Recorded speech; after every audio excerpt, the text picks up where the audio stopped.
Today we're sharing an alternative brewing or pouring structure for the April Brewer.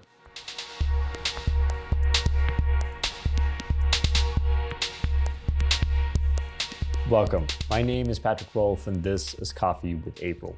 For this episode, we're going back to the April Brewer and we're going to introduce a little bit of a different pouring technique here because pouring matters. It makes a big difference. It's not just ratios, grind size, water temperature, water minerals, and so on, right? How you actually pour water on the coffee has a big impact on your extraction. Now, what we're going to do here is go a little bit outside of the normal kind of standard recipe that we're using. And I'm going to first of all be brewing natural processed geisha from the Geisha Village estate in Ethiopia. Fresh crop, some coffees that we're basically testing, which is interesting. What we're going to do here is that we're going to dose the coffee 16 grams. And we're going to pour water up to 240. So kind of a classic recipe, but with a little bit of twist in terms of how we're doing the pouring structure. So the first pour is going to be 80 grams. We're starting with 40 grams in a circle, 40 grams in a center. Then we're going to let this sit for 30 seconds and we're going to repeat this pouring structure 3 times. So as you most likely know, if you've been following April and how we brew coffee here, you know that we favor uniform pours. So basically a structure where all the pours have a similar amount of water. And we do that because we can see that we have a more consistent drawdown, or what we refer to as flow rate, which in our world is creating a much more balanced cup of coffee, especially when it comes to those lower temperatures, right? And the idea behind changing not just a ratio, this is a classic 1:15, but also your pouring technique, is that it allows you to be more flexible working with, again, as we do here, with a coarser grind size, right? So the solution is not always to change how you grind the coffee. Sometimes it's just simply changing how you pour that water. So at 110, we're going to do the final pour. And again, we do 40 grams in a circle, and then we move over to the remaining 40 grams in the center.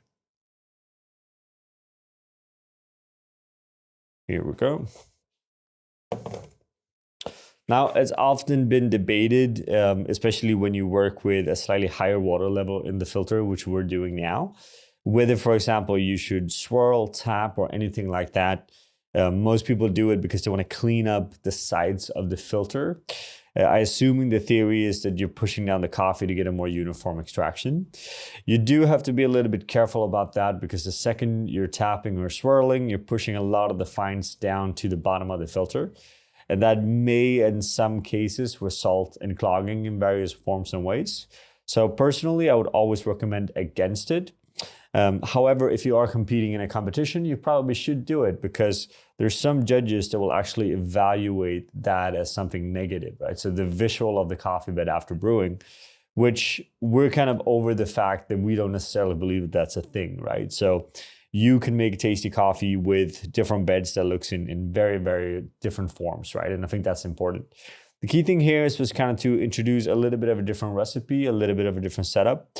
As always, we have more information on our website about the April Brewers, and you're always welcome to reach out if you have any questions, any thoughts.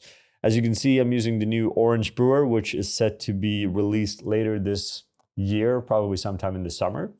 If you wanted, you're welcome to DM us or just send us some messages or comments, and we kind of set you on the waiting list for it as well.